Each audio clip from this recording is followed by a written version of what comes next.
जय हिंद जय भारत। मैं अशोक कुमार फौजी हरियाणा से। देश के सभी भूतपूर्व सैनिकों को कृष्ण जन्माष्टमी की बहुत बहुत शुभकामनाएं व बधाई। बहुत खुशी की बात है कि आज कृष्ण जन्माष्टमी है और आज ही के दिन हमारे धरने के 200 दिन पूरे हो गए। बहुत खुशी की बात है और 200 दिन के अंदर हमने बहुत कुछ पाया है। जो लोग कहते थे कुछ नहीं कर सकते, वो चीज़ हमने हासिल करके दिखाई। 200 दिन पूरे किए। और थोड़ा सा दुख इस बात का है कि हमारी वीर नारियां, माताएं, बहनें और पूर्व बुजुर्ग सैनिक भारत सरकार की तरफ आस लगाए बैठे थे कि भारत सरकार जल्दी से जल्दी जो OROP-2 में भेदभाव हुआ है उसको जल्दी सुलझाएगी। क्या भारत सरकार उन्हीं की मांगें पूरी करती है जो अनुशासन को तोड़ते हैं, जो बसें फूंकते हैं, जो ट्रेन जलाते हैं और जो अनुशासन में रहते हैं उनको हमेशा खाली हाथ? क्या ये फायदा उठाना चाहती है सरकार? नहीं। हम ये कहना चाहते हैं सरकार से कि हम अनुशासन नहीं तोड़ेंगे। आप हमारी जितनी मर्जी परीक्षा ले लीजिए, हम उसमें पास ही होंगे और अनुशासन के दायरे में अच्छे नेतृत्व के धनी हैं हम। और अपना जो भेदभाव है उसको हम दूर करा के रहेंगे। 200 दिन कम नहीं होते, कोई बात नहीं, हम निराश नहीं है, जोश भी कम नहीं है। और इसी के साथ आइए अब चलते हैं धरना स्थल पर, जो हमारे जनकराज सर हैं और कैप्टन रणधीर साहब, जिन्होंने भारत सरकार को एक संदेश दिया है। आइए वो सुनते हैं। स्वस्थ रहिए, मस्त रहिए, सतर्क रहिए, सावधान रहिए, अफवाहों से दूर रहिए। जय हिंद जय भारत।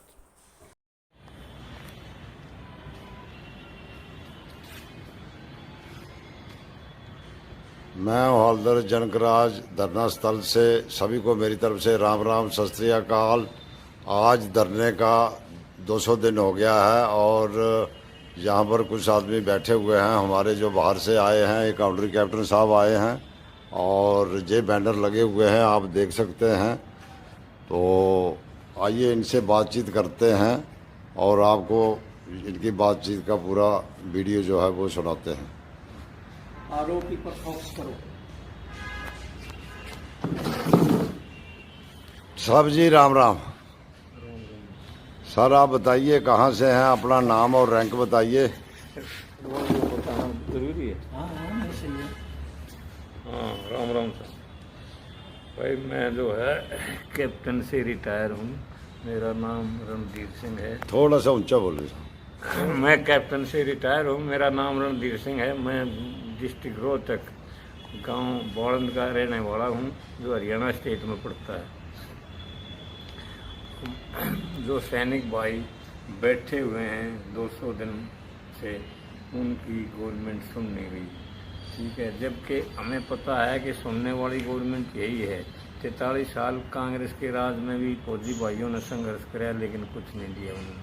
और उसके बाद ये भी फौजी भाई सब जानते हैं कि देगी तो यही गवर्नमेंट देगी। और सबसे अच्छा प्रधानमंत्री जितने अब तक देश आज़ाद होने के बाद आया है, आप ही सबसे अच्छे प्रधानमंत्री हो और आपसे ही आशा लगाए बैठे हैं। अगर इस आस को आप भी पूरा नहीं करोगे, इनकी बातों, इनकी शर्तों को, तो फिर और करने वाला नहीं है। इसलिए इस पर ध्यान दो, आँख मीच कर मत बैठो। ये भी हमें पता है कि आप ही आओगे, आप ही जीतोगे, लेकिन अगर फौजी भाई नाराज़ हो गए तो वोट जो सीटें हैं उनमें ज़रूर फर्क पड़ जाएगा। इसलिए जो है आप ये रिकॉर्ड सीटों का भी तोड़ना चाहते हो तो उसके बाद इन फौजी भाइयों की सुनो। आपने जो भी 2.81% अफसरों को दिया है, इनको 2 पॉइंट कितना फ़र्क कराया है वो तो हर रोज़ आप सुन लेते हो, आपके टेबल पर भी पहुंच जाती हैं, लोग आपको बता भी देते हैं, आपके जहन में भी आ गई होगी। और आप इतने बुद्धिमान प्रधानमंत्री हो इस देश के, जिसे वर्ल्ड मानता है, भारत मानता है। कुछ विपक्षी दल हैं जो वो तो हमेशा ही अपोजिट रहेंगे। उनकी गवर्नमेंट भी इन्होंने देखी है और उन्होंने कभी भी फौज के बारे में नहीं सोचा। और वो सबूत और मांगने बैठ के स्ट्राइकों के, इन फौजियों के साथ वो अन्याय जो कुछ कसर रह रही थी वो इन्होंने कराया। तो आप इसको सोल्व कर सकते हो, ठीक है। तो आपने इस पर ध्यान देना चाहिए। बाकी तो हर रोज़ बेचारे बताते रहते हैं इतनी परसेंटेज से हमारी हानि हो रही है, इतना नहीं दिया, इतना नुकसान है, इतना वो है। तो ये फौजी भाई तैयार सैनिक बोल हों, शायद आर्मी के हों, नेवी के हों, जो भी है, इनका एयरफोर्स के हों, इनके साथ जो हो रहा है उसको इक्वलिटी करो, उसको बराबर करो उनकी पे को, ताकि ये भी बेचारे आपका साथ दें। ये रिटायर होने के बाद भी साथ देंगे, क्योंकि जैसे ही इन्होंने ऑन सर्विस में इस गवर्नमेंट का साथ दिया, इस भारत का साथ दिया, ये अब भी आपका साथ देने के लिए तत्पर रहेंगे और आपका साथ देंगे। आप भी इनके बारे में कुछ सोचो, और आप सोचोगे तो हमेशा ये दिल ध्यान से, जैसे आपने सबका साथ, सबका विकास, सबका विश्वास, सबका प्रयास, उसी पर ये खरे उतरेंगे। जो आपका ये मंत्र है ये वेद से मिलता जुलता है, और यही तीर्थार्थ करना है आपने। और ये तीर्थार्थ तभी होगा कि इस वर्ग को मत छोड़ो, ठीक है ना। इस वर्ग को छोड़ने से आपको हानि होगी। आप जय जवान, जय किसान, जय विज्ञान के नारे देते हो, और उसके बाद इनको छोड़ रखा है। क्योंकि एक समय जब ये जवान थे तो इन्होंने भी आपका इस देश का साथ दिया, इस देश की शान को बचाया, उस तिरंगे की शान को बचाया, इन्होंने अपनी कुर्बानी दी, और अब भी हमेशा कुर्बानी देने के लिए तैयार हैं। और देश पर फिर कैसी ऐसी मुसीबत आएगी तो ये एक्स सर्विसमैन होते हुए फिर ज्वाइन कर सकते हैं आर्मी की, और उसी हौसले से फिर आपका साथ देंगे, इस देश का साथ देंगे, इस देश का साथ देंगे। तो इस देश के साथ में आप इनको पीछे मत छोड़ो। जितनी भी जान है ये अपनी पूरी जान लगा देंगे अगर देश पर कोई सी।